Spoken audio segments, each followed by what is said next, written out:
Hi, I'm Mike, a clinician at Livewell Robotic Therapy in Clarkston, Michigan. If you've been suffering from tennis elbow, you've come to the right place. This is the RX2600 therapeutic robot. It's a groundbreaking medical technology that performs robotic physical therapy. Robotic physical therapy is an advanced form of muscular therapy that focuses on soft tissue mobilization. Muscles can become shortened due to injury or repetitive daily activities. This can create imbalances that pull your body out of alignment. Lengthening the muscles takes tension off the bone structure, improving postural alignment, increasing mobility, and decreasing aches and pains. As you may know, tennis elbow is often caused by tight wrist flexor and pectoral muscle. This imbalance can result in increased tension on the tendons of the forearm, leading to pain on the outside of the elbow. Everyday habits such as poor posture, improper exercise form, or gripping sporting equipment or tools can strain the wrist and forearm, triggering tennis elbow.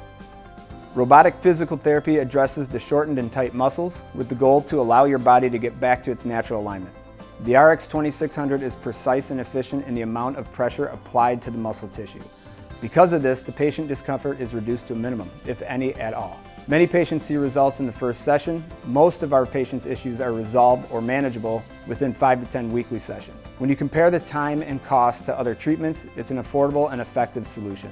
Sessions are once a week and last an hour, but your first session with us will be 90 minutes. This allows us to give you a full assessment in addition to a full treatment.